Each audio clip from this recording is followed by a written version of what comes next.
शुभ कार्य टाले नहीं जाते। सच्ची मंशा और अच्छे कार्य करने के लिए अशुभ घड़ी भी शुभ हो जाती है। सत्य वचन राम।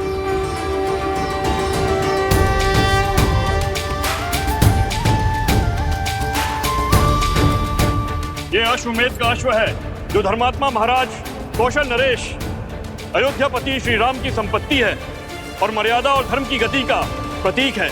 जिसने भी इसे रोकने का साहस किया, धर्म की गति को रोकने के प्रयास का दोषी समझा जाएगा और अयोध्या की चतुरांगनी सेना से युद्ध को आमंत्रण देगा। राजा राम श्री राम।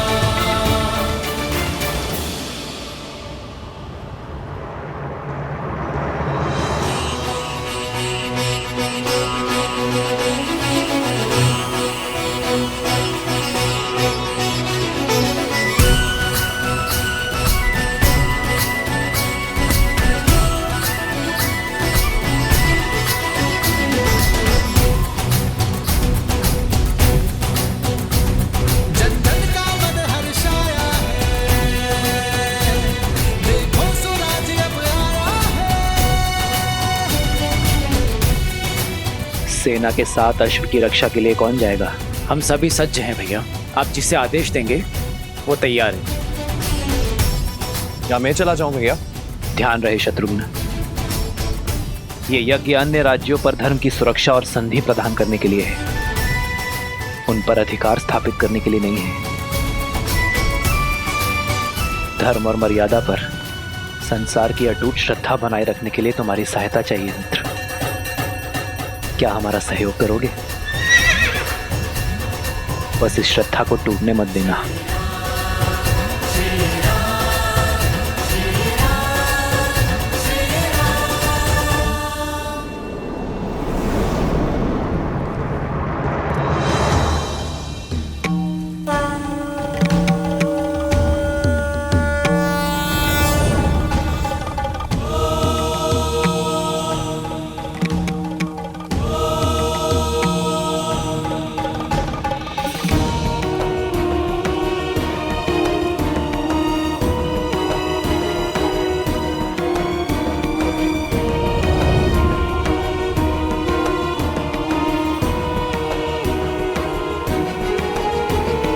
प्रणाम गुरुवर।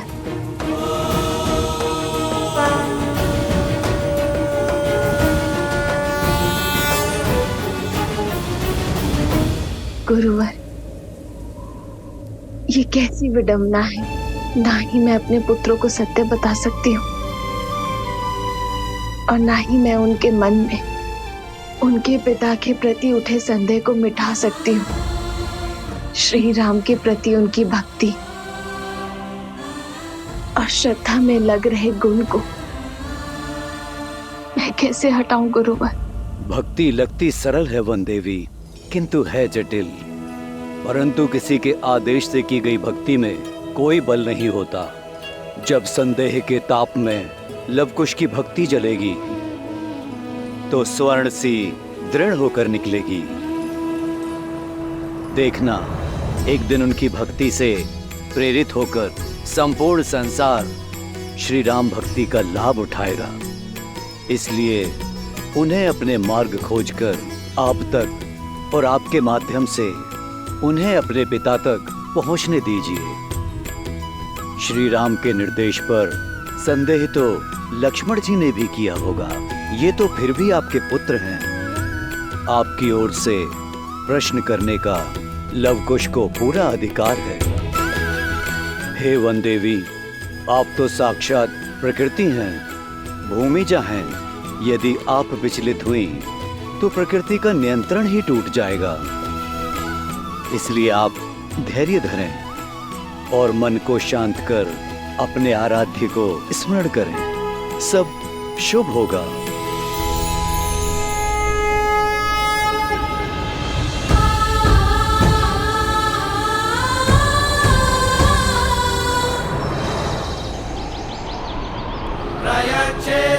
प्रवर्तमाने षष्ठीं सप्तमश्वानष्टमीमिषुणवेक्षमाणम् वाचयत्यहिरिव भोगैः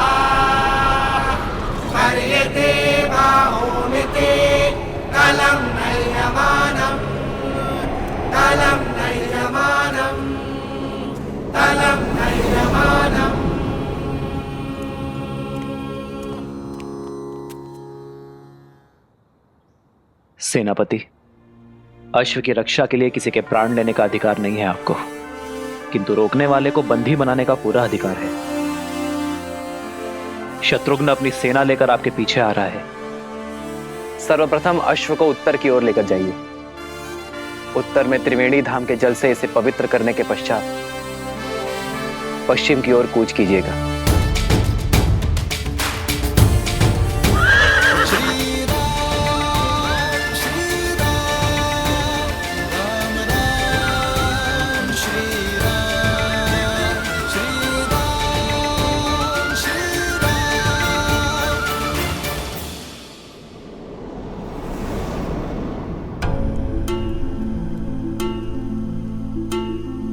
जाने कहाँ होंगी माता सीता। लो, माता सामने है और ये उन्हें जगत भर ढूंढने चले। क्या क्या कहा तुमने? मैं बताता हूं।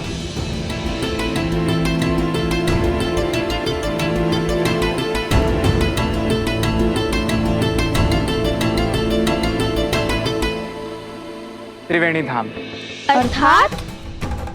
अर्थात हमें गुरुदेव ने आदेश दिया है स्वर्ण कमल लाने का।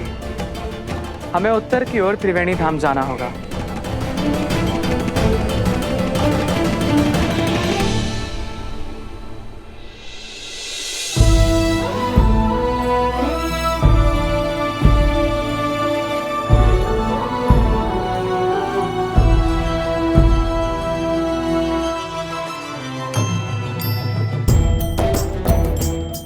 उत्तर की ओर त्रिवेणी धाम की ओर बढ़े।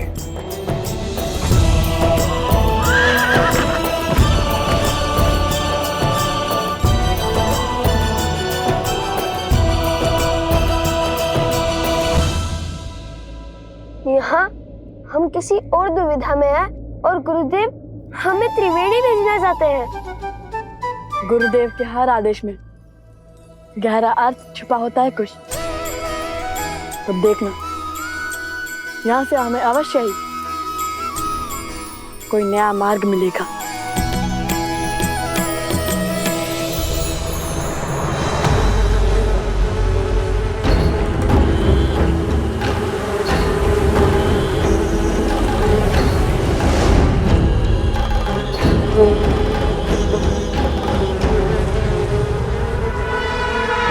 क्या सूचना लाए हो?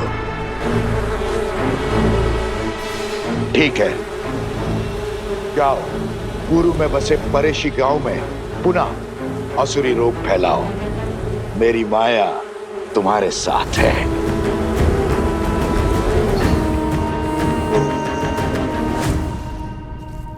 भैया, आज शुक्ल पंचमी है।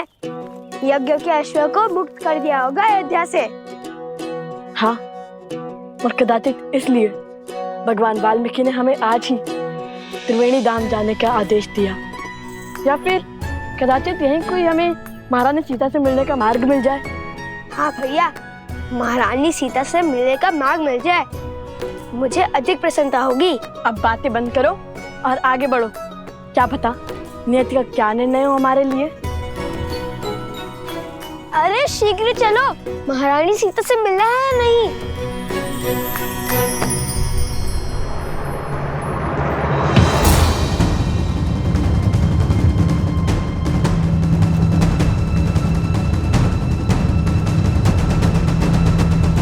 माताओं के गौतम ऋषि के आश्रम में जाने के पश्चात इस महल से बड़े बूढ़ों की छाया उठ चुकी है। आप दोनों का यहाँ आने के लिए कोटि कोटि धन्यवाद। यदि आपका मार्गदर्शन ना होता तो अश्वमेध यज्ञ का इतनी सरलता से आरंभ ना होता।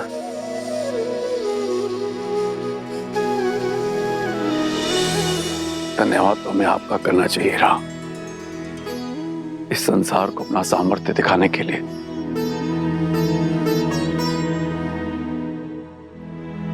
अब हमें आज्ञा दीजिए,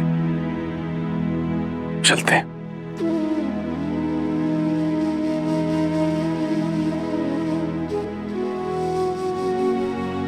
आशा करता हूं माता, आपसे शीघ्र ही मिलना होगा। माता, मन में संदेह नहीं, हर्ष लेकर जाइए।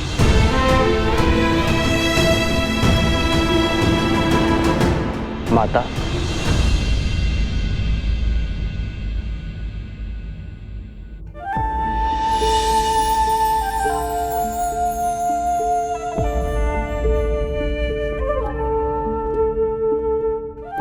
बैठिए माता।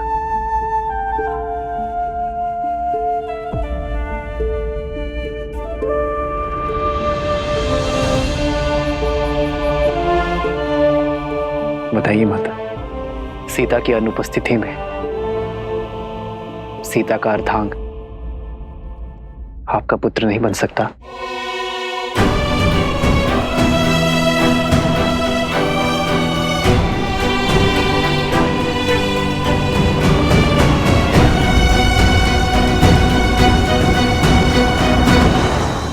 पुत्र, आपने मेरे मन के भावों को उचित पढ़ा है। कुछ समय में जो कुछ भी हुआ, उस कारण मेरे मन में एक प्रश्न पुनः जाग उठा है, जो मैंने कभी त्याग दिया था।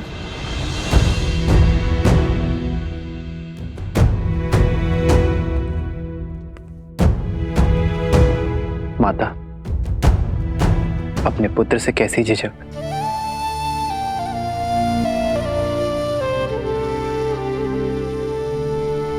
मेरी सीता का वनवास कब पूर्ण होगा राम? कब मेरे हृदय में बसने वाली मेरी पुत्री मेरे नेत्रों के समक्ष होगी? कब इस मुहूर्त के स्थान पर मेरी सीता मेरे समक्ष आएगी राम? उसकी कोई सूचना, कोई समाचार सुनने के लिए मेरा मन व्याकुल है राम। मेरा देह, मेरी आत्मा मेरी सीता के लिए तड़प रही है। एक बार, केवल एक बार मेरे आस के दीप को आपके वचन की अग्नि दे दीजिए राम।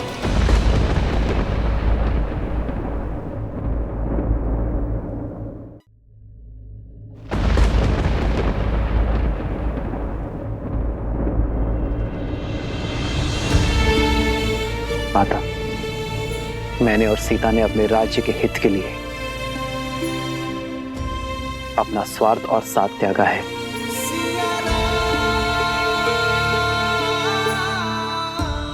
किंतु मैं आपको वचन देता हूं,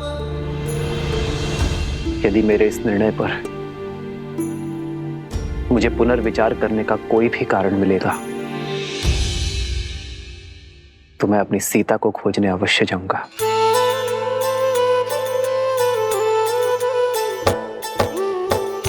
आपका ये वचन मेरे जीवन की शक्ति बनेगा राम, और मैं महादेव से प्रार्थना करूंगी कि शीघ्र ही आपको ऐसा कोई कारण मिले।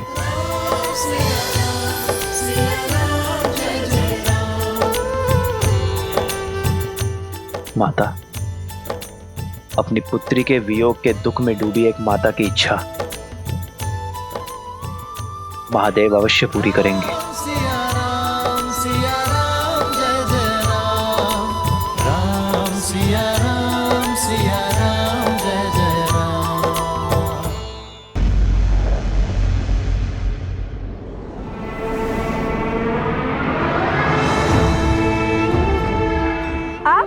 लगता है धनुर्धर लक्ष्य भेदने निकल चुके हैं। अवश्य। और वैसे भी जिनके गुरु साक्षात भगवान वाल्मीकि हो, उन्हें कैसा विलंब? अर्थात उन्होंने तुम्हें महारानी का पता बता दिया है, या अश्व पकड़ने का मार्ग? नहीं तो ज्ञानी कभी सीधा मार्ग नहीं बताते। उनका हर आदेश अपने आप मार्ग तक ले जाता है। और अभी हमारे गुरुदेव ने त्रिवेणी धाम जाने का आदेश दिया है। महारानी तक पहुंचने का मार्ग तो वहीं से मिलेगा। जय हो भगवान वाल्मीकि की। मेरी मंशा पूर्ण करने की कृपा करे ऋषि कुमार। मैं भी देवी सीता के दर्शन करना चाहता हूँ, मुझे भी साथ ले चले। देखिए, मैं भोजन पका लेता हूँ, मार्ग भी सभी जानता हूँ, और पूरा जीवन इसी क्षेत्र में बिताया मैंने।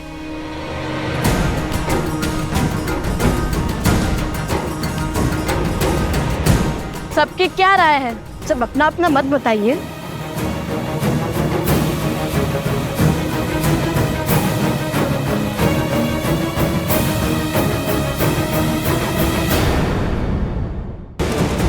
यज्ञ के अश्व को नहीं मारते हैं मूर्ख। इसी क्षण जाओ और राजकुमार शत्रुघ्न को सूचित करो कि अश्व ने अपना मार्ग बदल लिया है, वो पूर्व दिशा की ओर जा रहा है। उनसे कहो कि वो भी उसी दिशा में आए। जाओ, अति शीघ्र जाओ। जो आज्ञा सेनापति।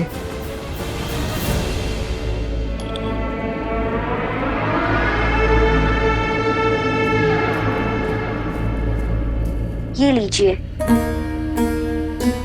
अब आप मिथिला से है ना, और आपके पिताश्री राजदूत भी हैं, तो आप मेरे पिताश्री त्रिकाल शर्मा को जानते ही होंगे।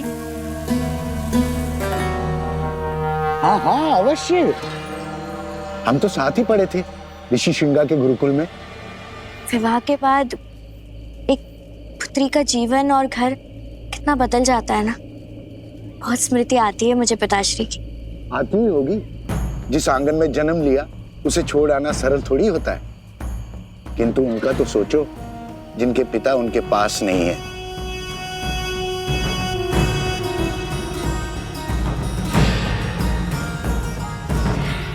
कितने दुर्भागी है वो लोग। अरे और कितना समय लगेगा भोजन में महाशय? पात्र से धुआं आ रहा है। आप भोजन पका रहे हैं या यज्ञ कर रहे हैं? जितनी देर में आप ये भोजन पका रहे हैं, इतनी देर में मैं खाकर पचा भी लेता। बस बस, तैयार हो गया धनुर्धर ऋषि कुमार।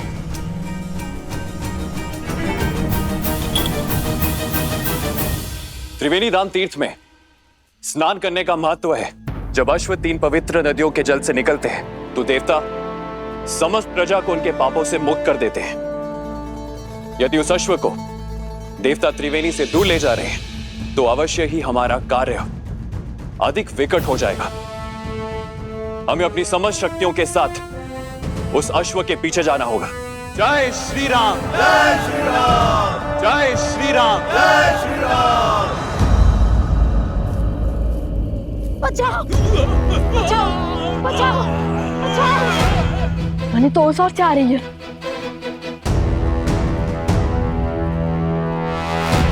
भागो भागो बचाओ बचाओ, भागो भागो भागो भागो। तो कष्ट में लगता है। बचाओ बचाओ बचाओ बचाओ। अरे आप सब बताएंगे? आप सब इतने भयभीत क्यों हैं? कहाँ भाग रहे हैं? कोई बताएगा? हमारे गांव पर इसी को किसी राक्षसी माया ने घेर लिया है।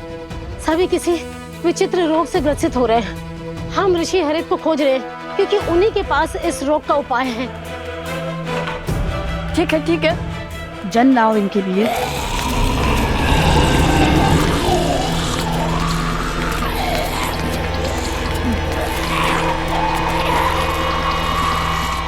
आप सब हमारे पीछे आइए।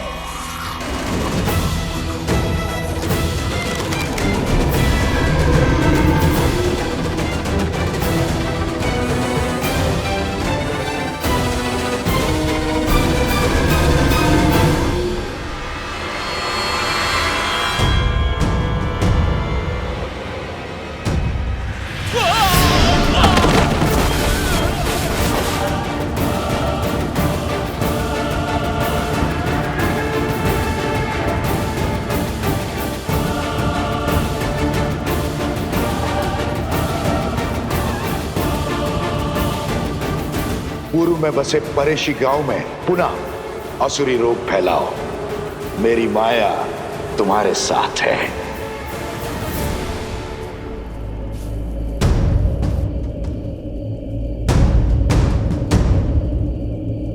इस घने धुएं में तो कुछ दिखाई नहीं दे रहा भैया।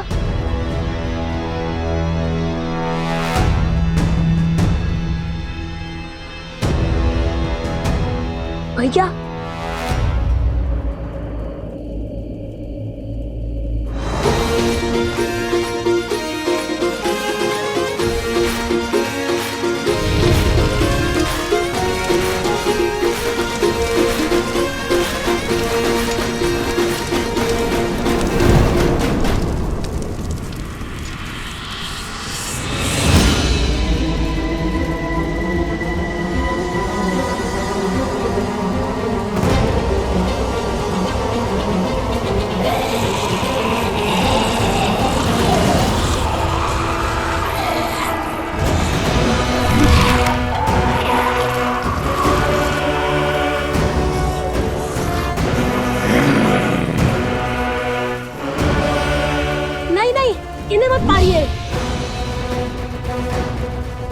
उपचार संभव है।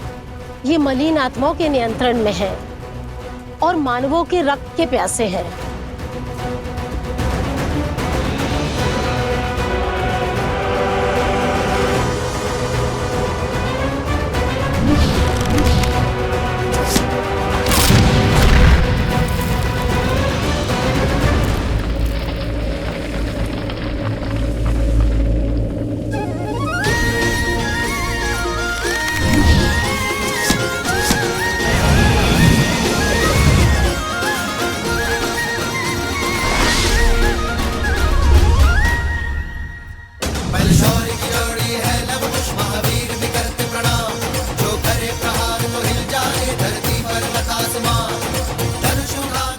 लव कुश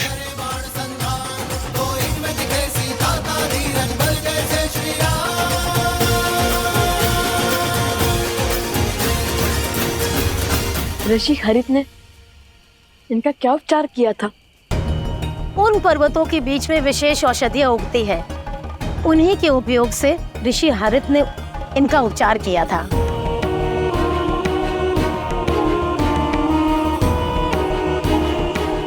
आप और गुरु अवत्सला और भाभी श्री प्रसूता के साथ ऋषि हरित के पास जाइए, हम औषधि लेकर आते हैं। और महाशय आप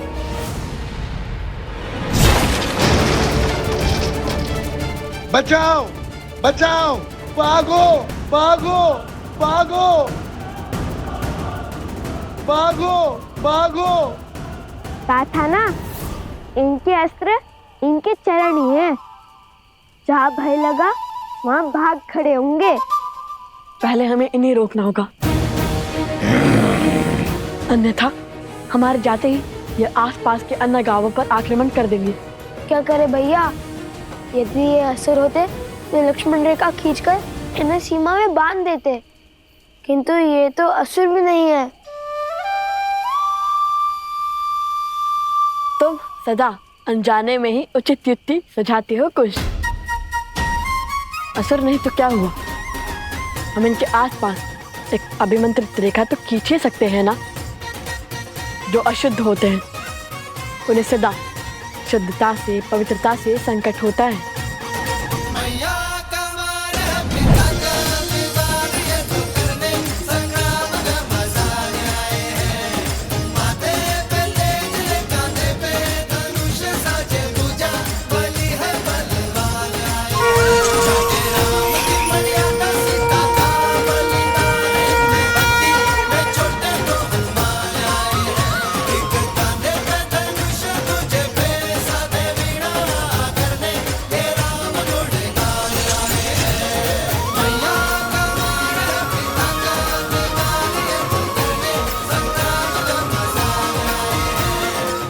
ये इस अभिमंत्रित रेखा को पार नहीं कर पाएंगे कुश। आप सब शीघ्र जाइए। सोमकरण, कुश, चलो।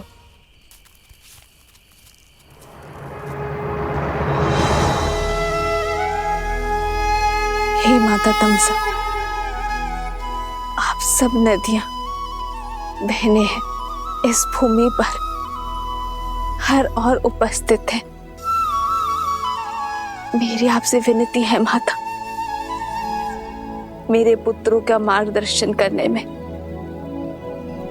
रक्षण करने में उनका सहायक बनिए। उनके प्रभु पर उनकी अटूट श्रद्धा को बनाए रखने में सहायता कीजिए माता।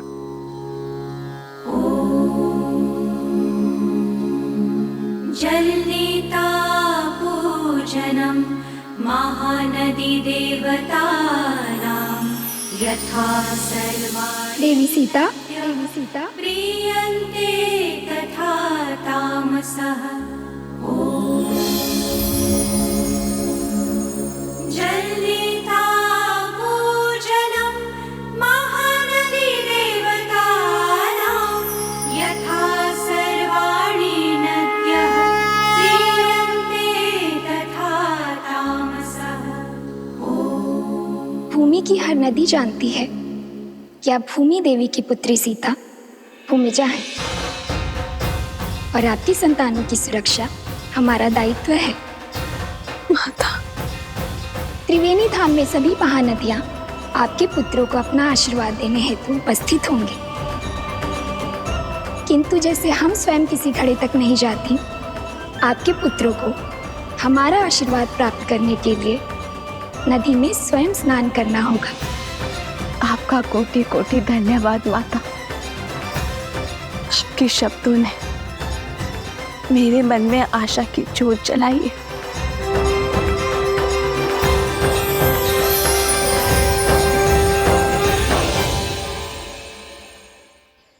अतिशीघ्र चलो, ये अश्व तो पर्वत की ओर जा रहा है। यहाँ हम अश्व की क्या स्वयं की भी रक्षा नहीं कर पाएंगे। चलो शीघ्र चलो।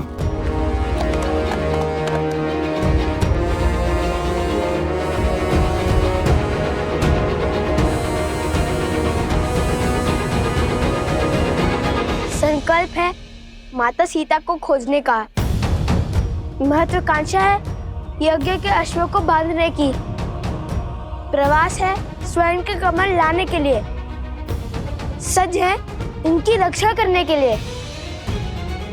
भैया ये क्या पहेली है? पहेली का उत्तर एक ही है, कुश, आस। और यदि भगवान वाल्मीकि ने यह आदेश दिया है तो अवश्य ही हमारे सारे कार्य एक स्थल पर जाके जुड़ते होंगे। अश्व अश्व, इसके ऊपर तो छत्र है, कहीं ये अश्वमेध का अश्व है।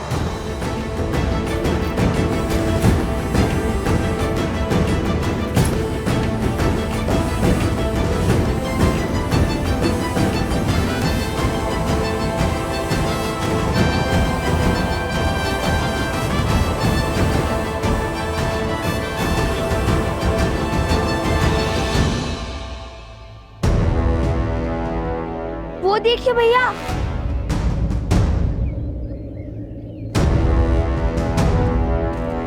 राक्षस लगते हैं, अश्व के लिए आए हैं। चलाइए तीर और कर दीजिए इन्हें परास्त।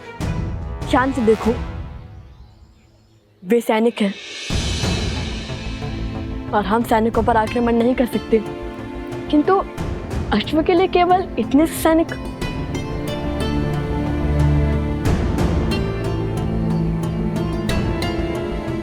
अवश्य ही सेना की बड़ी टुकड़ी पीछे होगी, हमें उनका सामना भी करना होगा। समय कम है भैया, हमें औषधि भी लानी है और स्वर्ण कमल भी। यदि इन्हें ज्ञात ही ना होता कि ये अश्व हमारे पास आ गया है तो कितना अच्छा होता।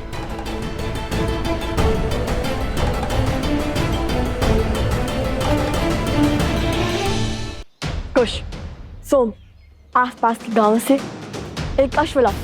हम उस अश्व को इससे बदल देंगे और जब तक वो हमारे ये भेंट जानेंगे तब तक यज्ञ का अश्व हम ले जाएंगे। उचित है, आप यही अश्व पर दृष्टि रखिए, हम जाकर अभी अश्व को लाते हैं। मुझे तो अश्व से बात करना भी आता है, वो मेरी बात यूं मान जाएगा। अश्व मिल गया, अब चलकर श्री राम से प्रश्न करेंगे। लक्ष्मण, संसार को कालांतर तक गौ पूजा स्मरण रखनी चाहिए। वेदों में भी गौ सेवा को सबसे पवित्र माना गया है। गौ के चरणों में तो देवता भी निवास करते हैं। और जिस प्रेम से गौ अपने शिशु का पालन करती है, उसी प्रेम से संसार को भी पालती है। गौ केवल एक पशु नहीं, वो हमारे लिए माता समान है, जो निस्वार्थ अपने दूध से संसार का पोषण करती है। जिस स्थान पर गौ का सम्मान होता है, वो स्थान कभी निर्धन या भूखा नहीं रहता। इसलिए गौ के लिए प्रेम और सेवा केवल हमारा कर्तव्य ही नहीं, हमारे जीवन का आधार भी है। श्री राम श्री राम श्री राम।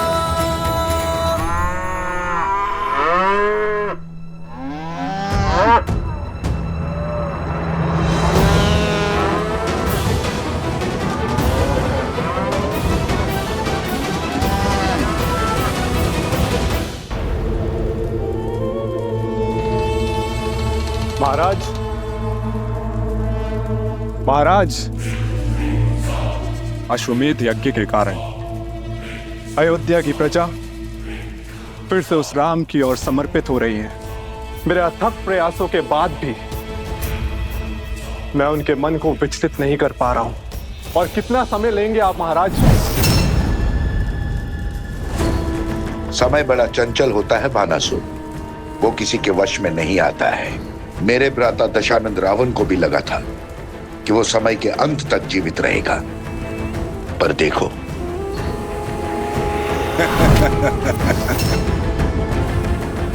मैं उन बालकों के मन में एक बीज बो चुका हूं, एक सोच कि संसार में ऐसे भी पिता हैं जो अपने बालकों की सहायता के लिए कभी नहीं आए।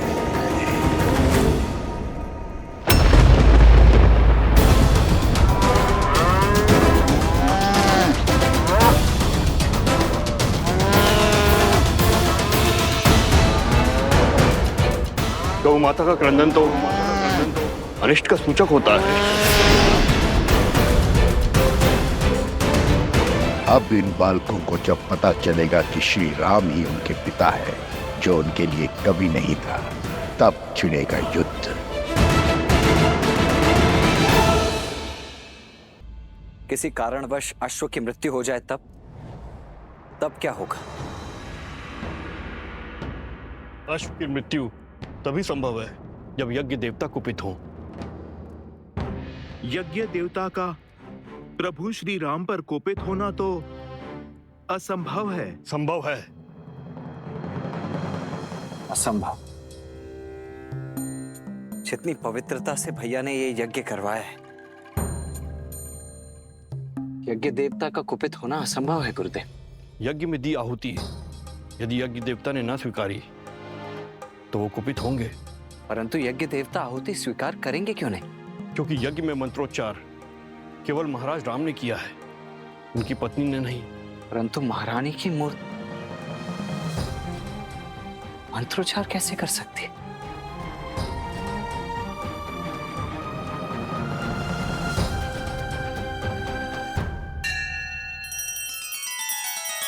श्री रामचंद्र कृपालु भजु मन हरण भव भय दारुणम नव कंज लोचन कंज मुख कर कंज पद कंजारुणम।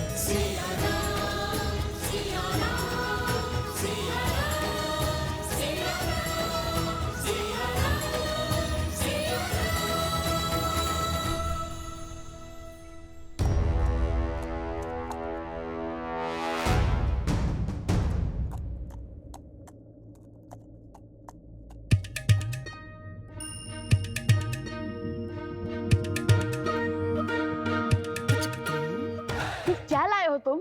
जो भी है श्वेत तो है। गांव में केवल यही एक 4 पैरों वाला प्राणी है जिसका रंग श्वेत जैसा है, और ऊपर से वस्त्र और छात्र भी ला दिया मैंने इसके लिए। अब चलो अश्व बदल देते हैं। सैनिक थके हुए हैं, हमारा भेद जाने में उन्हें समय लगेगा, तब तक हम निकल जाएंगे।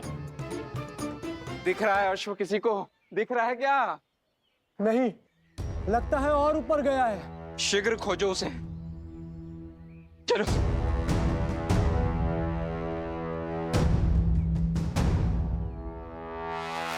हमें सैनिकों का ध्यान भटकाना होगा। जो आ गया भैया, आप अश्व को पकड़िए, मैं अश्व की ध्वनि निकालता हूँ, उनका ध्यान भटकाता हूँ। ये अश्व की ध्वनि है या फिर गधे की? पर भैया गधा तो ढी चौ करता है।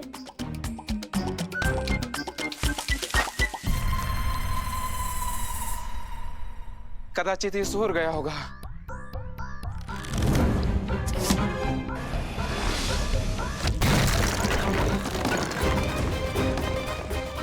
ये सोर क्या ध्वनि है?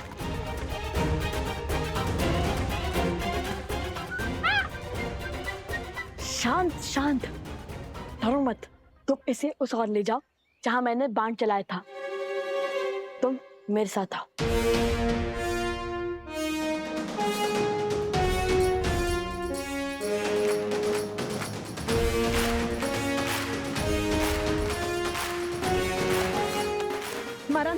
हमें अश्व को कैसे रोकना है? कैसे रोकना है?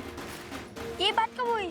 तो तुम्हें क्या लगता है भगवान वाल्मीकि ने हमें मिथिला के प्रवास के लिए क्यों भेजा था? ओ, स्मरण आया। इस प्रवास की तैयारी के लिए।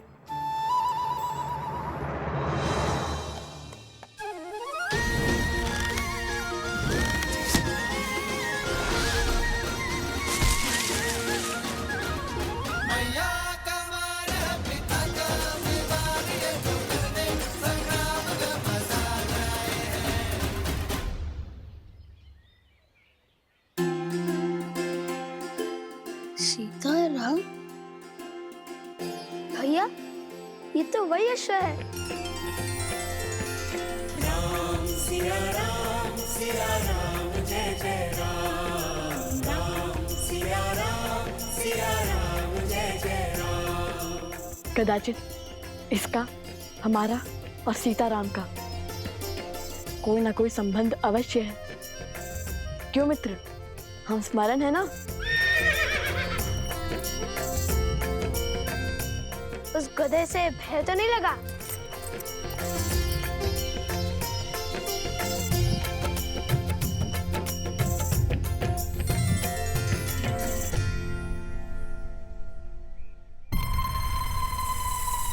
अरे, ये अश्व का कद कैसे घट गया?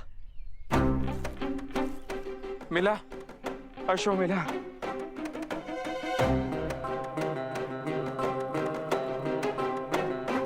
रंग भी बदला बदला सा लगता है।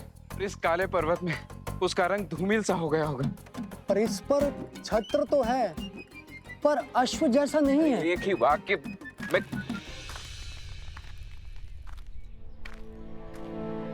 प्रणाम राजकुमार। सेना भी पहुंच रही है। अश्व मिला क्या आप सबको? उस ओर देखिए राजकुमार। हमने एक क्षण भी अश्व से अपनी दृष्टि ओझल नहीं की। आदेश यज्ञ के अश्व पर दृष्टि रखना था सेनापति। आप लोग यहाँ क्या वनगमन कर रहे हैं? अश्व के पीछे ही गमन कर रहे हैं राजकुमार। ये क्या आपको अश्व दिखाई दे रहा है?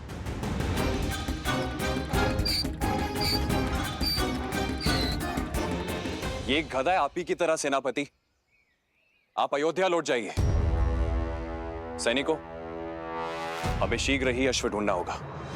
भैया, औषधि? नहीं, हम अभी नहीं ला सकते। वो देखो, पर्वत पर सैनिक है, हम पकड़े जा सकते हैं। सर्वप्रथम हम स्वर्ण कमल लेकर आते हैं, फिर इसको पास के किसी गांव में छुपा देंगे।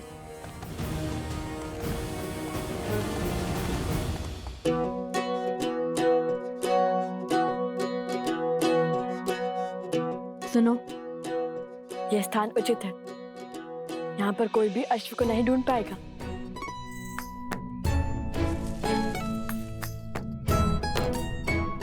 अब ठीक है, अब तुम खाओ पियो विश्राम करो, लेकिन ध्वनि मत करना, ठीक है?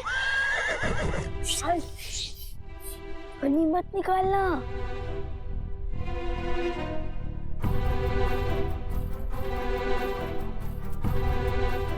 चलो।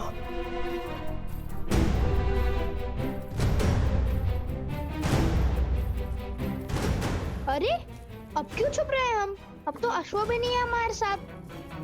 यदि सैनिक ने हमें देख लिया, तो हमसे प्रश्न किया, तो वन देवी के पुत्र सत्य थोड़ी ना कहेंगे।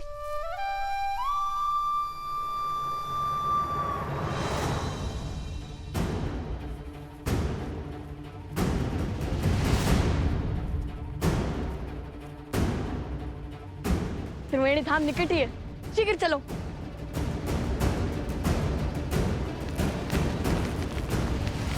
ऋषि कुमार,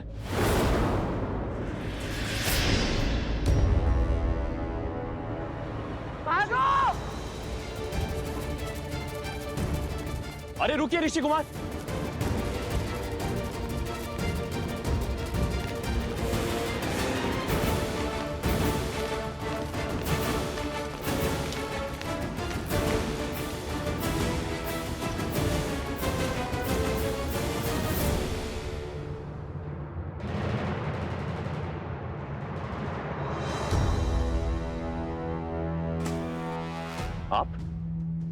आपको तो मैंने अयोध्या में देखा था।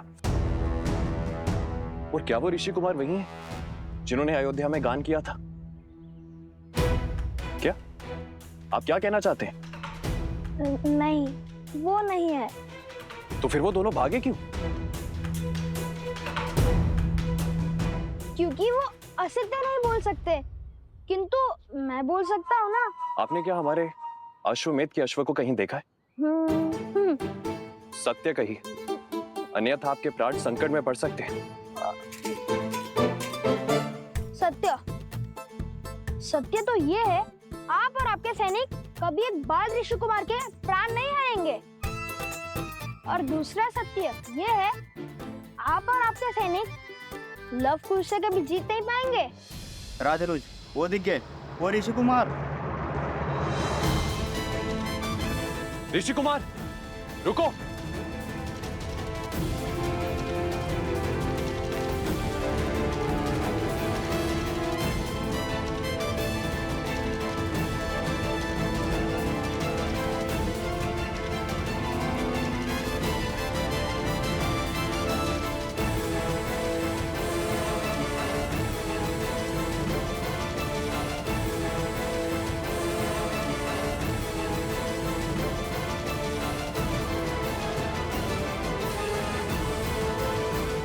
यही छोड़ सकते हैं, किंतु रन छोड़ना कारता तो नहीं होगी ना?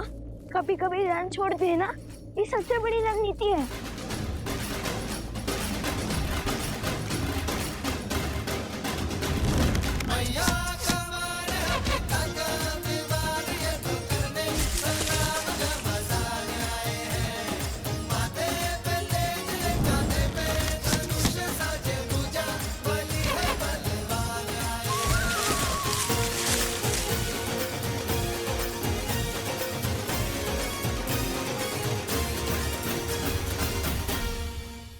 सैनिकों, शीघ्र हटाओ इसे।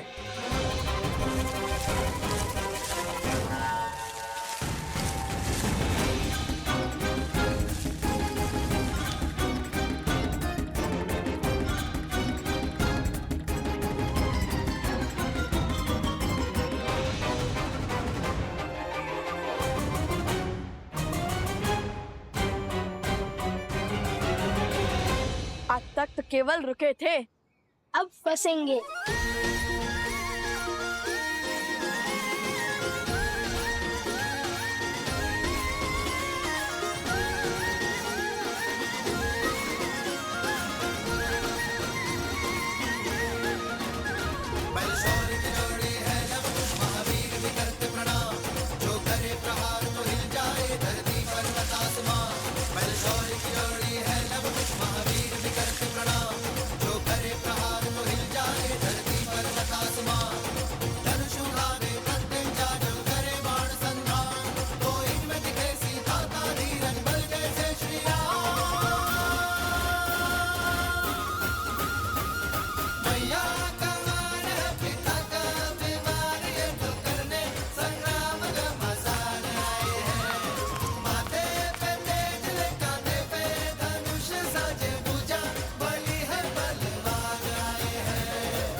बस अब वो यहाँ फंस जाएंगे, पर हमें अधिक समय मिल जाएगा।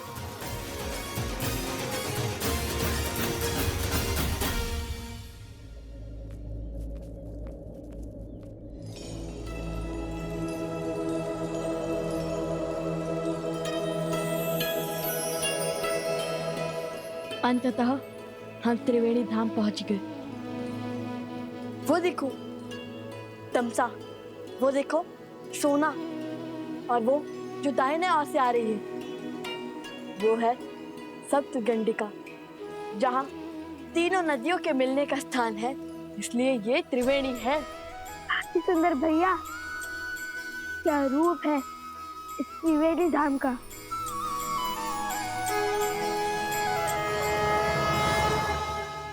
भैया अभी आंखें मूंदी तो मन में एक विचार आया। हमने अश्व को तो छुपा दिया, किंतु उसकी रक्षा के लिए किसी को नहीं छोड़ा। चल हम शीघ्र अतिशीघ्र सारे स्वर्ण कमल एकत्रित कर चलते हैं, ताकि किसी के वहां आने से पहले हम अश्व तक पहुंच सके।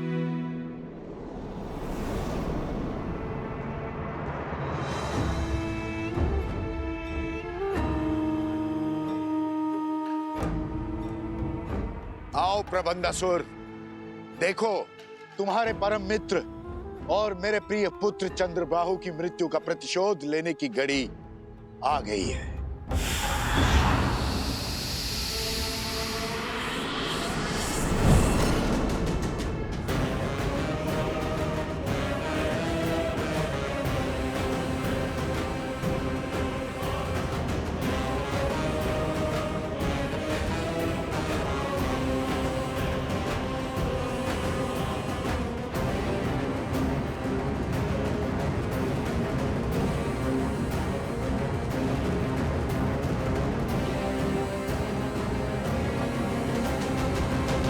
महाराज सहस्त्रमुख रावण की जय।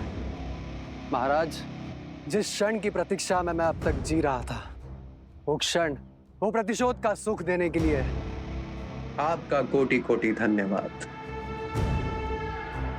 धन्यवाद मुझे नहीं, उन बालकों को दो, वही तो है इस सुअवसर के सूत्रधार।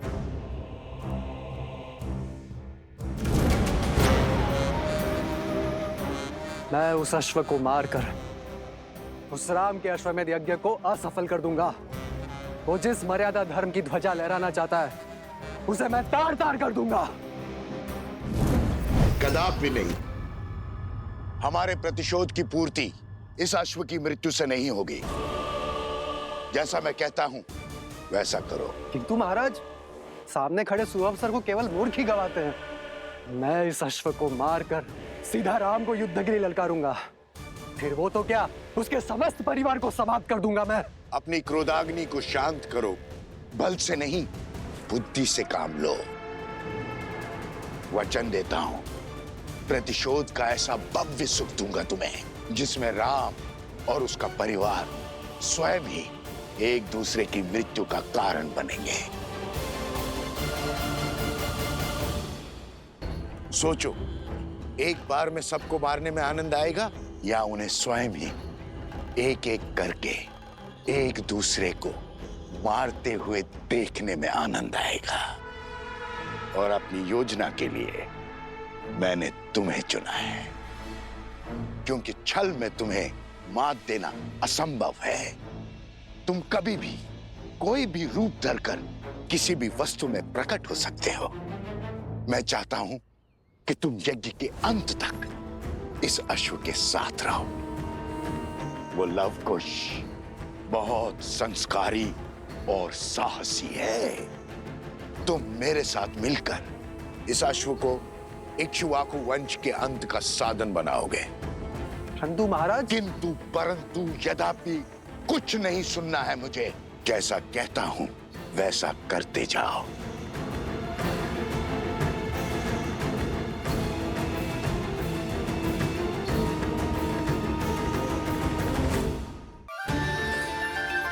माता पिता के लिए संतान के प्रेम से मूल्यवान और कुछ नहीं हो सकता, फिर चाहे वो देव हो या दानव, मानव हो या पशु।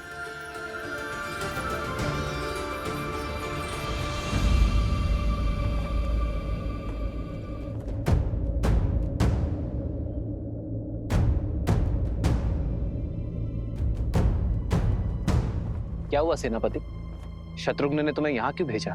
मुझे क्षमा करें महाराज, उन्होंने मुझे अति शीघ्र अयोध्या लौटने का आदेश दिया है, क्योंकि मेरी चौकसी में यज्ञ का अश्वक हो गया। अश्वक हो गया?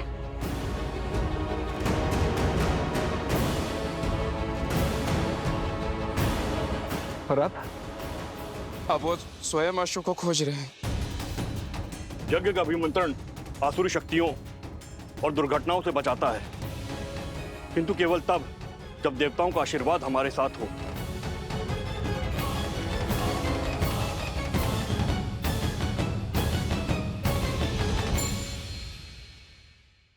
कृपालु भजु मन हरण भव भय दारुणम नव कंज लोचन कंज मुख कर कंज पद कंजारुणम। सिया राम, सिया राम, सिया राम।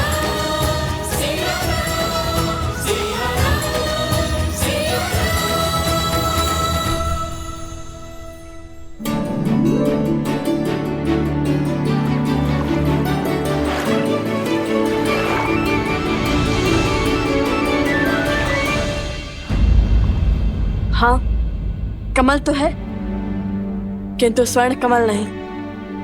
आज सोम हमारे साथ नहीं है, तब भी दुर्भाग्य हमारा पीछा ही नहीं छोड़ रहा। हाँ,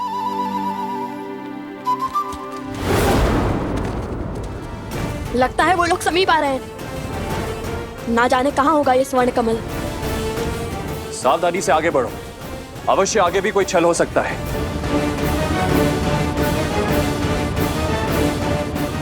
कुछ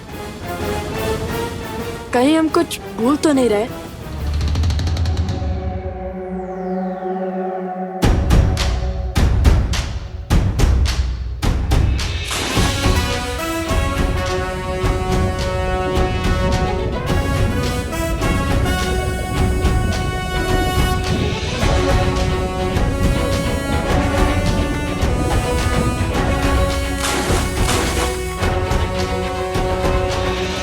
लो, अब तो स्नान भी कर लिया, अब तो मिले स्वर्ण कमल।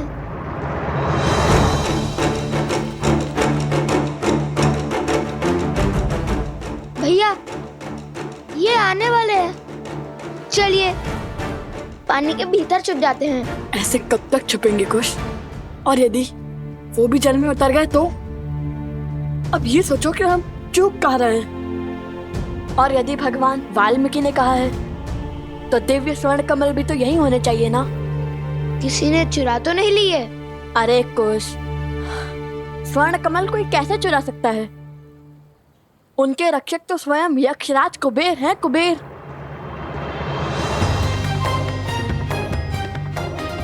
तो यहाँ चूक हुई है हमसे।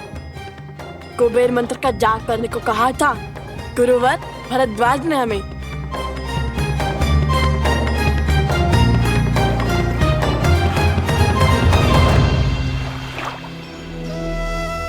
ओम श्रीं ह्रीं क्लीं श्रीं क्लीं विद्येश्वराय नमः।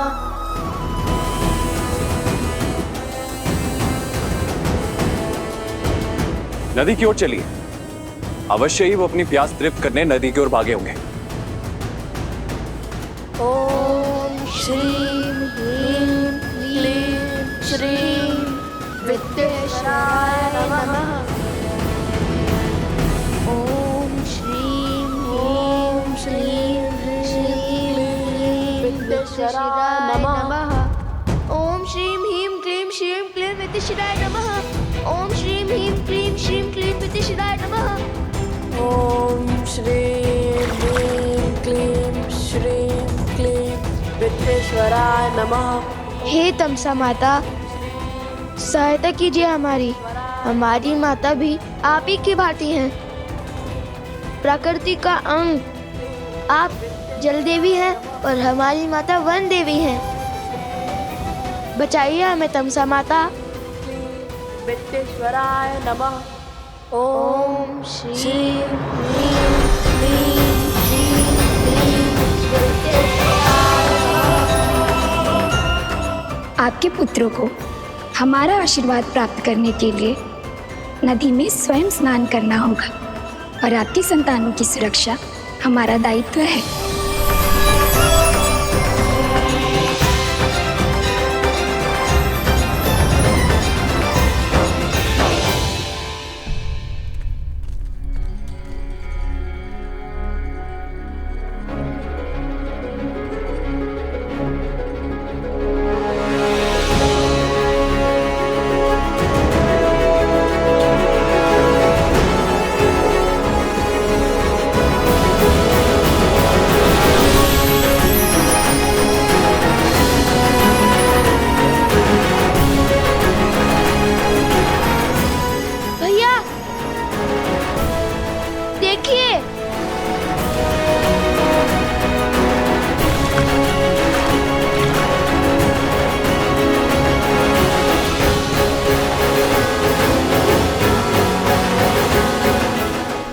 ये तो कुबेर की नगरी, अलोकापुरी का द्वार है।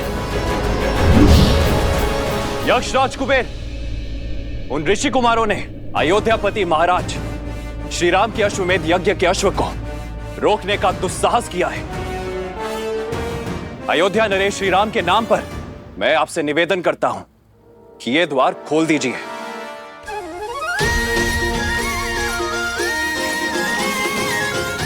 ये तो अवश्य ही यक्षराज कुबेर की नगरी आलोकपुरी लगती है। ठीक वैसा ही है ना, जैसा हमारे गुरुवर ने पढ़ाया था।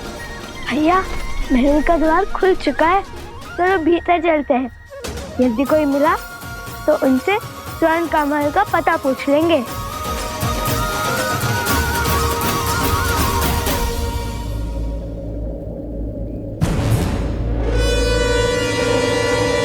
सत्य कहते हैं भैया, भय बिन होए ना प्रीत। यशराज कुबेर, यदि आपने ये द्वार नहीं खोला तो आपको मेरे बाणों का सामना करने के लिए सज्ज होना पड़ेगा। और स्मरण रहे, इक्ष्वाकु वंशजों के बाण कभी भी खाली नहीं गए हैं।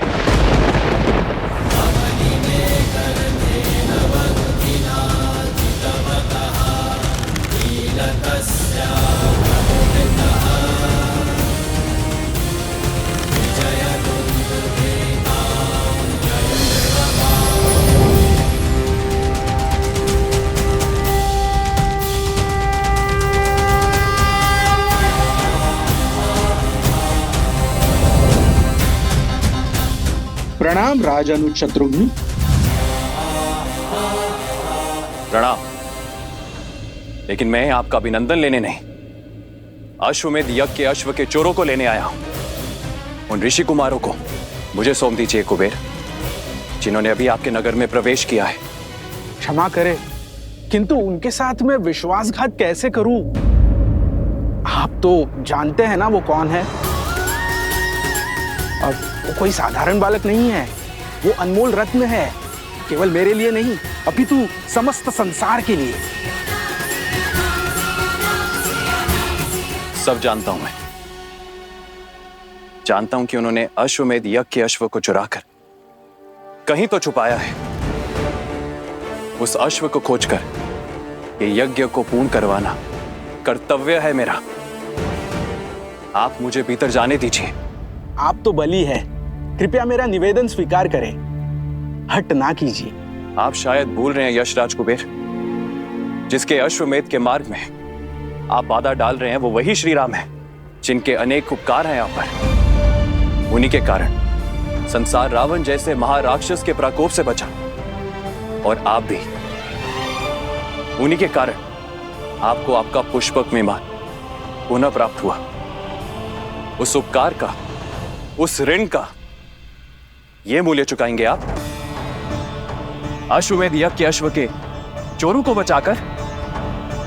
ये श्री राम का अपमान भी है, और उनका विद्रोह भी, और आपकी कृतज्ञता भी। सब स्मरण है मुझे, कृपया आप मेरी दुविधा समझने का प्रयास तो कीजिए। मैं धर्म संकट में फंस गया हूं, मैं उन बालकों को आपको लौटा नहीं सकता। वे कोई साधारण बालक नहीं है, वो किसी वनदेवी या किसी ऋषि के पुत्र नहीं है। हो सकता है, किंतु धर्म संकट मेरे समक्ष भी है यशराज कुबेर। अनुजराज, धर्म संकट के कारण तो व्यक्ति को अपना धर्म स्पष्ट रूप से दिखाई देता है। यदि इस परिस्थिति में आप आलोकपुरी में प्रवेश करेंगे तो अश्वमेध यज्ञ के नियमानुसार जैसे ही आप भीतर आएंगे तो यह माना जाएगा कि आप आलोकपुरी पर आक्रमण कर रहे हैं। कृपा करें, मेरी विडंबना समझने का प्रयास करें।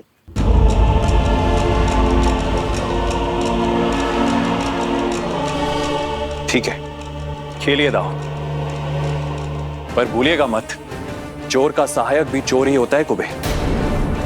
वो बालक अधिक समय तक आपके संरक्षण में नहीं रहने वाले हैं। शीघ्र ही उन बालकों को महाराज श्री राम का सामना करना होगा।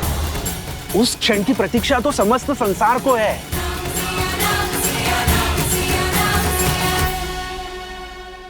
सहस्त्र मुख की माया यही जाने, न जाने कैसे कैसे दांव खेलता है ये। मेरा मन तो कहता है कि अभी इस अश्व को मारकर अपने प्रतिशोध की धधकती ज्वाला को बुझा लूं।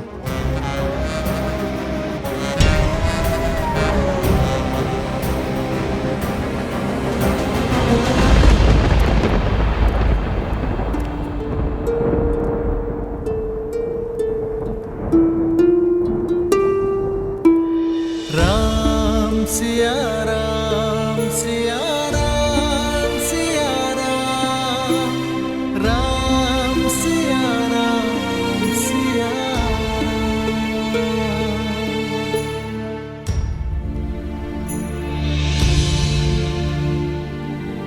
ओम ब्रह्मदेवाय नमः।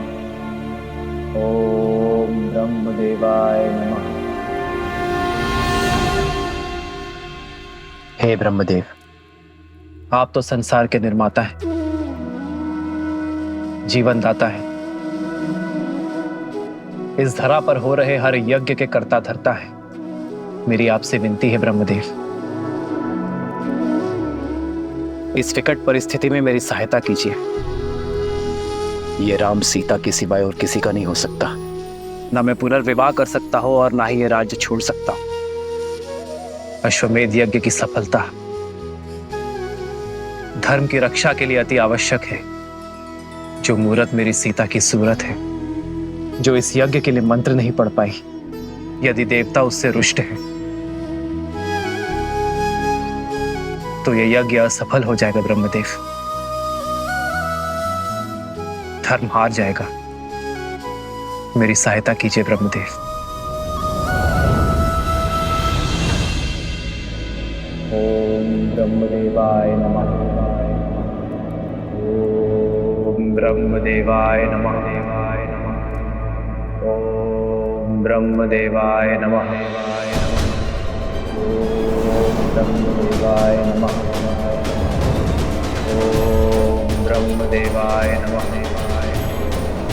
ओम ब्रह्मदेवाय नमः। महादेव, प्रणाम महादेव। प्रणाम देवी पार्वती। प्रणाम ब्रह्मदेव। समस्या विकट है, किंतु आपके अतिरिक्त किसी और के पास इस समस्या का कोई समाधान नहीं। ब्रह्मदेव, सृजन, जीवन और मृत्यु तीनों ही परस्पर जुड़े हुए हैं। जैसे ही सृजन का विचार आकार लेना आरंभ करता है, जीवन आरंभ हो जाता है। जैसे जैसे जीवन विकसित होता जाता है, मृत्यु का समय निकट आ जाता है और मृत्यु के आते ही एक नए सृजन का शंखनाद हो जाता है। परंतु अभी द्वापर और कलियुग आने में समय शेष है। ऐसे में यदि रामावतार ने इस युग में अपने कर्म पूरे नहीं किए तो द्वापर में राक्षसों और असुरों की शक्ति का प्रभाव बहुत अधिक बढ़ जाएगा। और यदि ऐसा हुआ ब्रह्मदेव, तो द्वापर युग का स्वरूप कलियुग जैसा होगा और स्वयं कलियुग का स्वरूप तो नरक से भी अधिक दुर्दांत और भीषण सिद्ध होगा। इसलिए यह अनिवार्य है कि त्रेता युग में नारायण का रामावतार अपने सभी उद्देश्य, अपने सभी कर्म सफलता पूर्वक पूर्ण करे। रही बात जीवन की रक्षा की, तो जीवन की रक्षा तो केवल सृजन अर्थात स्वयं ब्रह्म ही कर सकते हैं, मृत्यु नहीं। इसलिए हे ब्रह्मदेव, मेरे आराध्य नारायण की रक्षा केवल आप ही कर सकते हैं।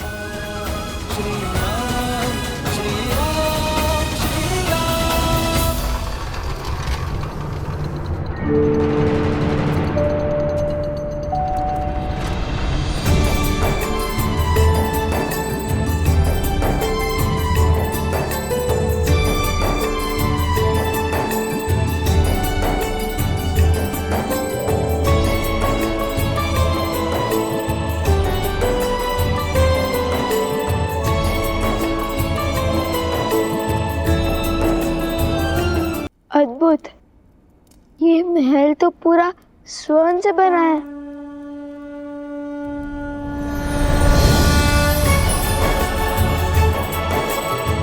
आइए आइए ऋषि कुमारों।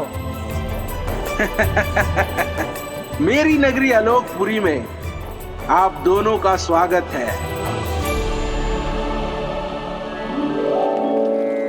कहिए, किस प्रयोजन से आना हुआ? प्रणाम कुबेर देव। घर से तो माता सीता को खोजने का प्रण लेकर लिखने थे, किंतु भगवान वाल्मीकि के आदेश अनुसार पहले हमें हमारी माता वन देवी के लिए स्वर्ण कमल लेने जाना है। असंभव को संभव करने की शर्त रखी है भगवान वाल्मीकि ने आपके समक्ष। देखिए, हमें स्वर्ण कमल दे दीजिए। क्षमा करें, वो संभव नहीं है। मेरी बात मानिए कुमारों, आप आश्रम लौट जाइए और अपना जीवन तपस्या में लगाइए। कदाचित उचित समय आने पर आपको वो स्वर्ण कमल मिल जाएगा। सुनिए, त्रिकालदर्शी है भगवान वाल्मीकि। यदि उन्होंने हमें स्वर्ण कमल लाने के लिए कहा है तो वो हमारे माता सीता तक पहुंचने का मार्ग बनेंगे। विनती कर रहे हैं, दे दीजिए स्वर्ण कमल, अन्यथा बल से छीन लेंगे।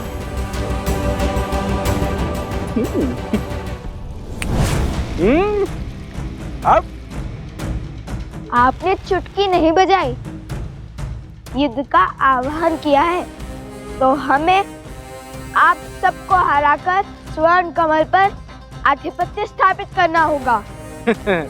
मैं सज्ज हूं। आक्रमण!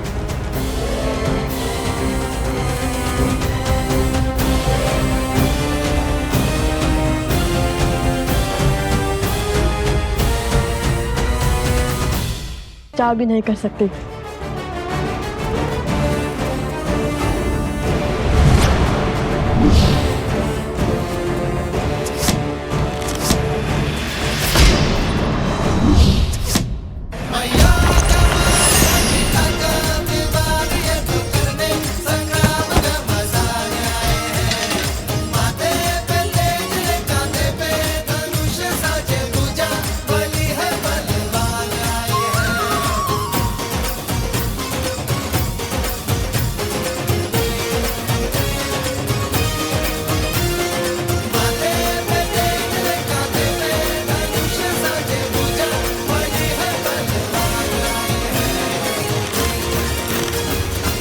कान तो दिया, अब यदि हम चाहे तो आपको और आपकी सेना को हमारे बाण से चलनी भी कर सकते हैं, परंतु करेंगे नहीं।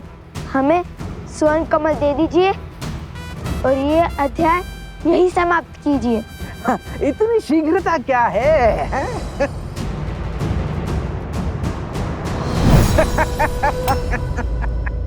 ओम ब्रह्मदेवाय नमः।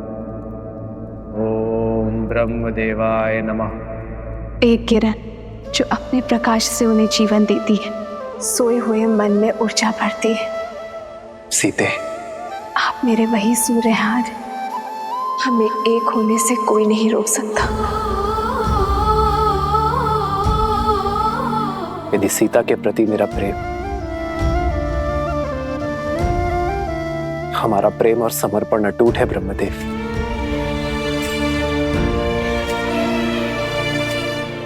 तो सीता की ये प्रतिमा जो मेरे लिए जीवंत है, संसार के लिए भी उसे प्राणवान कर दीजिए ब्रह्मदेव।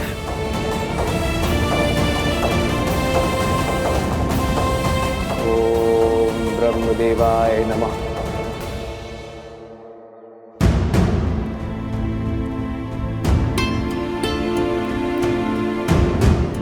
क्या हुआ वन देवी, कुछ चिंतित लग रही हैं आप?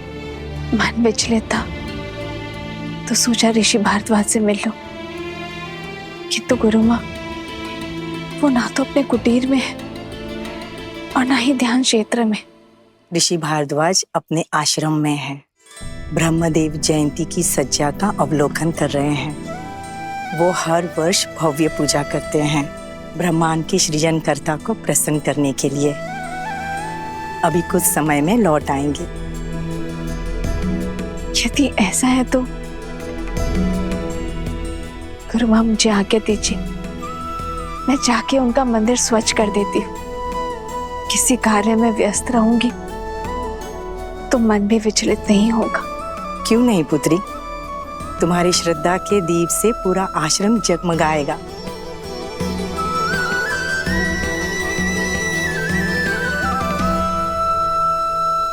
आपने आपके सामर्थ्य का प्रमाण तो दे दिया, अब बारी है ज्ञान का प्रमाण देने की।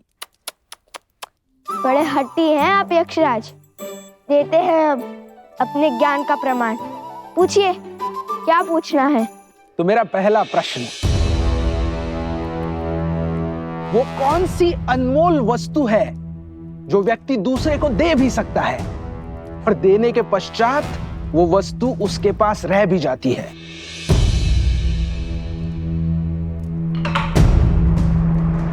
प्रेम।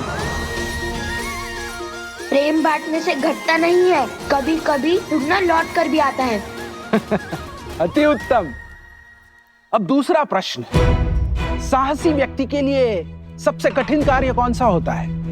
कर्म करना या कर्म से बचना?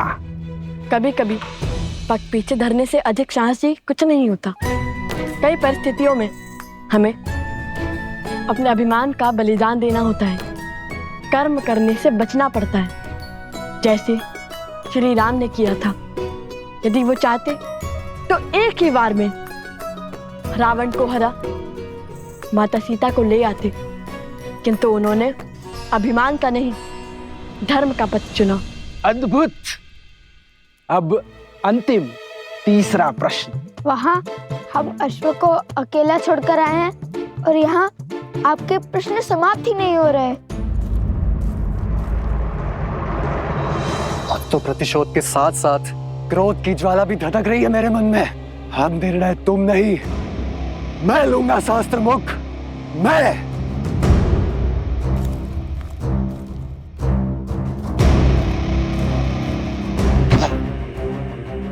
इतने वर्षों में कुछ भी नहीं कर पाया वो शास्त्र मुख रावण, और तो और अपने ही पुत्रों के प्राण लील गया। जो स्वयं सफल ना हो सका वो मुझे क्या निर्देश देगा?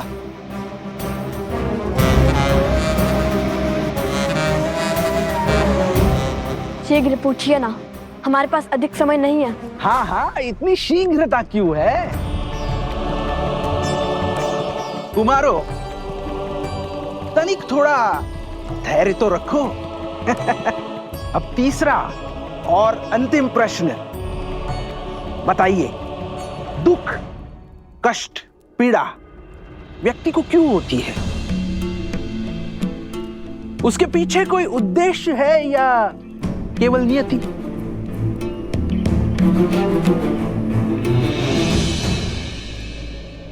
जिस प्रकार अग्नि इस बाती को जलाती है,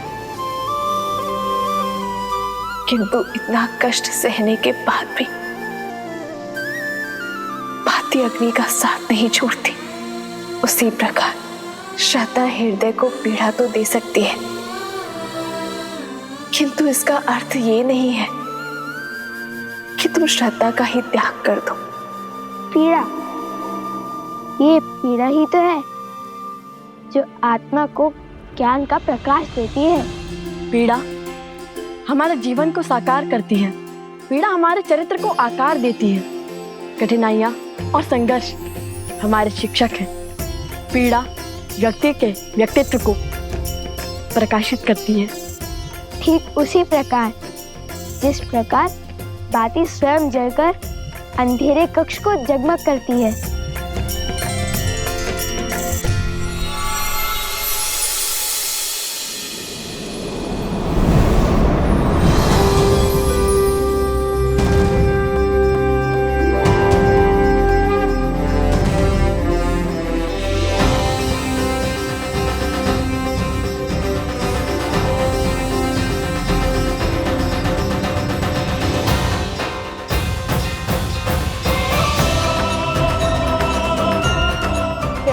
अग्निदेव, इंद्रदेव, बृहस्पति देव, कुबेर देव, विश्वकर्मा देव, सूर्य देव, वरुण देव, प्रणाम। आयुष्मान भव पुत्र, आप दोनों अपनी परीक्षा में निपुण हुए। और ये सिद्ध कर दिया कि आप दोनों केवल बल में ही नहीं अपितु बुद्धि से भी धनी हैं। हमें देखना चाहते थे कि आप ये दुर्लभ स्वर्ण कमल पाने योग्य हैं भी या नहीं। अरे फिर तो ये प्रश्न सबसे पहले पूछना चाहिए था यक्ष राज कुबेर जी को। हम उसी क्षण उत्तर दे देते। हमारा इतना समय तो व्यर्थ ना होता। जानते हैं कितना दायित्व है हमारे कंधों पर। तो अब हमें अपने भूल की भरपाई करनी होगी। हम आपके बल और बुद्धि दोनों से अति प्रसन्न हैं। उपहार और आशीर्वाद स्वरूप कुछ दिव्य अस्त्र स्वीकार कीजिए। आपको शीघ्र ही इनकी आवश्यकता पड़ेगी। आप दोनों जब चाहे इन अस्त्रों का आवाहन कर सकते हैं।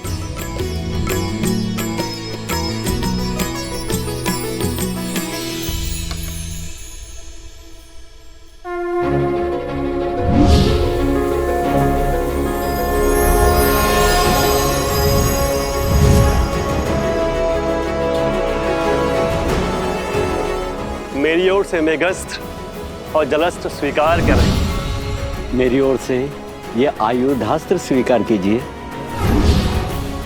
और मैं देवराज इंद्र तुम्हें अग्नि भेदास्त्र प्रदान करता हूं। और ये यमदेव का खड्ग मैं प्रदान करता हूं।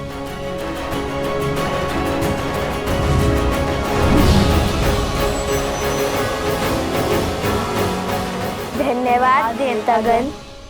हम आप सबको वचन देते हैं कि हम इन दिव्यास्त्रों का सदुपयोग ही करेंगे। और अब मेरी ओर से यह स्वर्ण कमल स्वीकार करिए।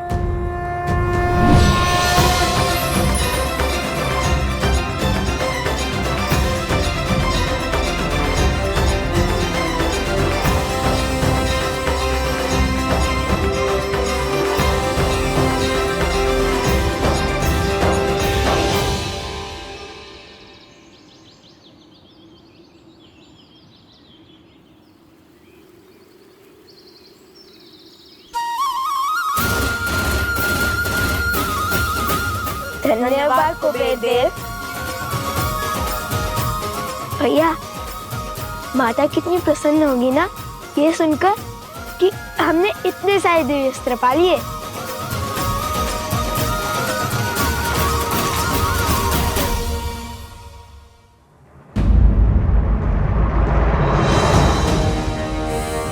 अरे शत्रुघ्न महाराज तो यहीं खड़े।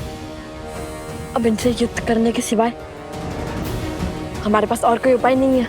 किंतु ये माला थामकर कैसे लड़ेंगे?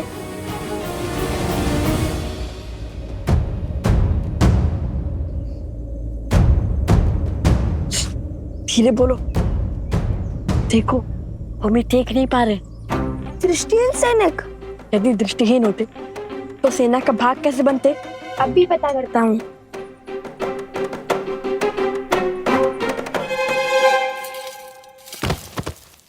कौन है वहां? तुम्हारा काल।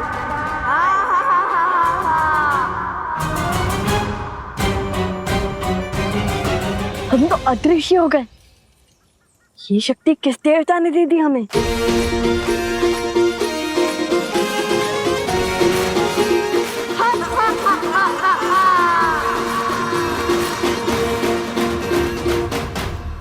अयोध्या के सैनिकों को कायरता शोभा नहीं देती। माया का प्रयोग कर रहे हैं वो। अधिक देर तक नहीं बचेंगे वो। खोजिए उन्हें, यहीं कहीं छुपे होंगे वो।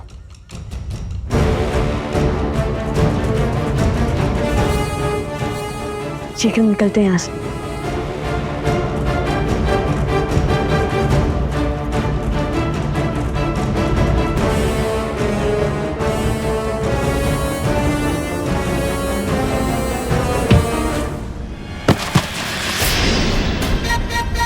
कौन है?